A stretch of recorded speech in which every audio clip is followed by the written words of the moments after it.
Investimento de $350 bilhões dos Estados Unidos no Reino Unido em inteligência artificial, computação quântica e nuclear?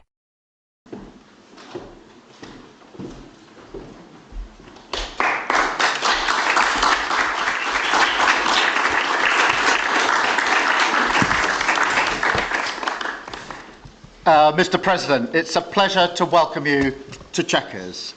This historic second state visit is a moment to celebrate the unique bond between our two countries. But today we've gone far beyond that. We've renewed the special relationship for a new era. The United Kingdom and the United States stand together today as first partners on defence, first partners in trade, with the groundbreaking deal we struck in May, and now with the new agreement that we've just signed this afternoon. We're confirming our status as the first partners in science and technology, ready to define this century together, just as we did the last. This tech partnership has the power to change lives. It's our chance to ensure that technologies like AI, quantum, and others amplify human potential, solve problems, cure diseases, make us richer and freer, strengthen the cause of democracy, not tyranny. This is the territory on which the future will be won. So this partnership today is a signal of our determination to win this race together and to ensure it brings real benefits in jobs, in growth, in lower bills, to put more hard-earned cash in people's pockets at the end of each month. That's what we're determined to deliver. And we're bringing businesses with us. We've just come from a fantastic meeting with business leaders where we set out this vision. They have responded with new deals and investment, breaking every record that we have. £250 billion flowing both ways across the Atlantic. That is a record. Expected to create 15,000 jobs here in the United Kingdom. High-skilled jobs in cutting-edge sectors where people can build careers for the long term, changing lives in communities up and down our country. And look, while we shape this bond for a new era, the fundamentals have not changed. Security remains the cornerstone of this special relationship. We have the deepest, most advanced defence relationship in the world. Our warriors train together and they fight together. Our industries build together, everything from fast jets to the new AUKUS-class submarines. So now, as we drive up defence spending, we're going to sweep away the barriers to working together on new defence technologies so we can stay ahead of our adversaries. We're united in defence and security, yes, absolutely. But we're also united in the pursuit of peace. We are working together to end the humanitarian catastrophe in the Middle East, get the aid in, free the hostages, and ultimately bring Israel and the region back towards a comprehensive plan which can deliver peace and security for Israelis and Palestinians alike. We're also working together to end the killing in Ukraine. In recent days, Putin has shown his true face, mounting the biggest attacks since the invasion began, with yet more bloodshed, yet more innocents killed, and unprecedented violations of NATO airspace.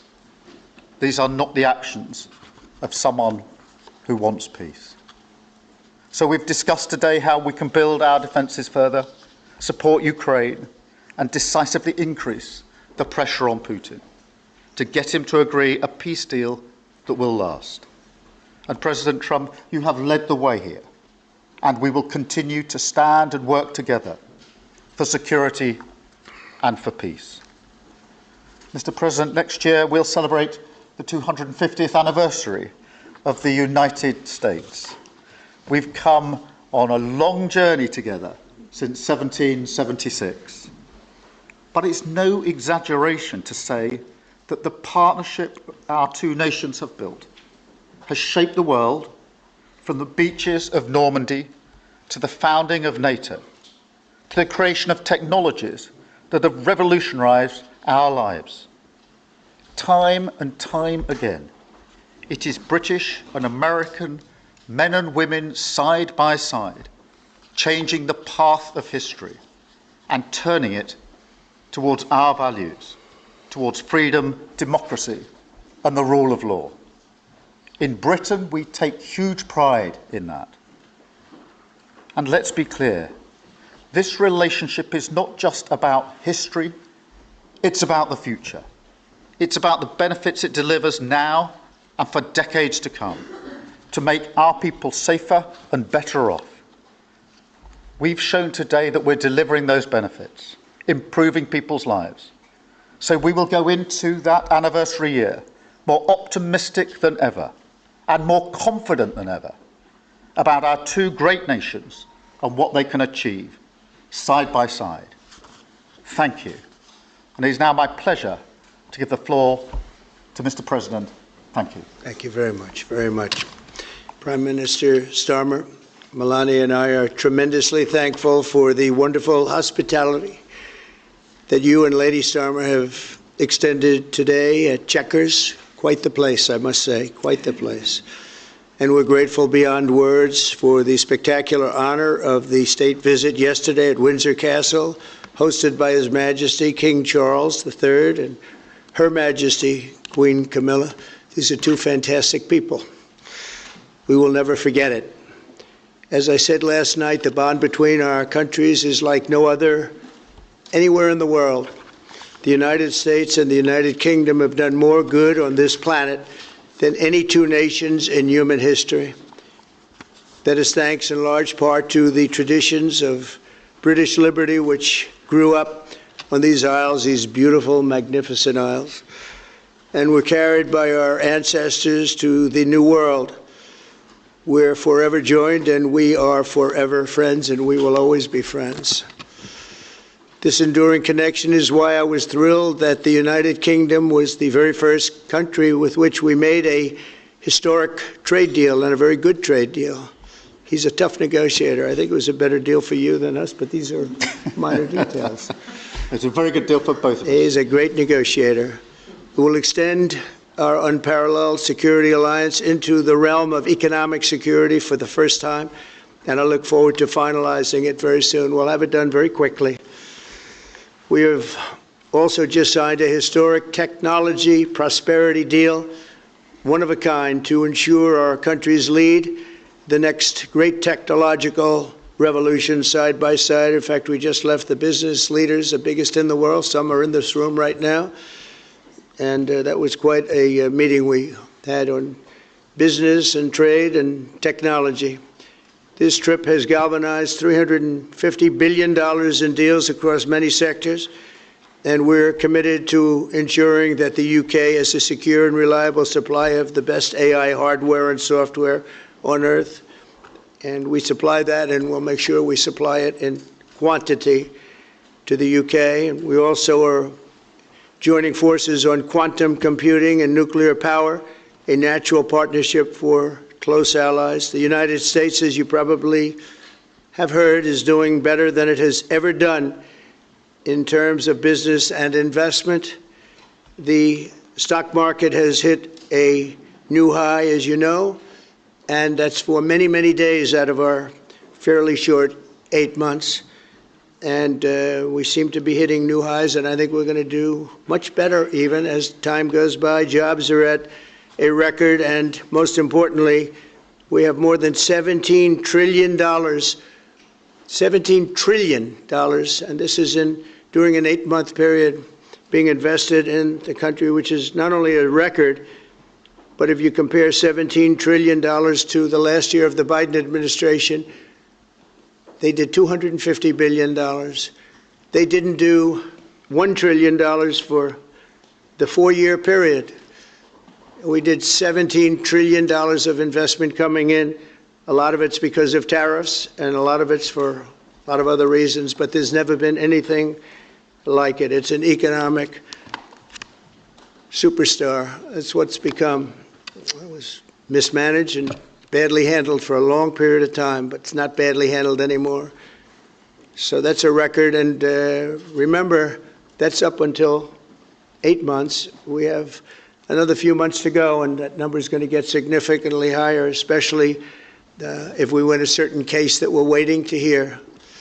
That will be something like the world has never seen. I want to congratulate the United Kingdom on making the vital commitment to spend 5% of GDP on defense at the NATO summit this year. We've worked together very closely in so many ways. I'm very honored to tell you that we've solved 7 wars, wars that were unsolvable, wars that couldn't be negotiated or done.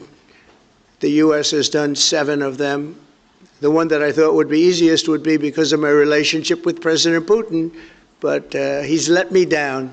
He's really let me down. It was going to be Russia and Ukraine, but we'll see how that turns out. But that turned out to be, I thought it might be among the easiest of the group, but we had settled just about every conflict, and as you know, we're working very hard on Israel and Gaza. All that's happening over there.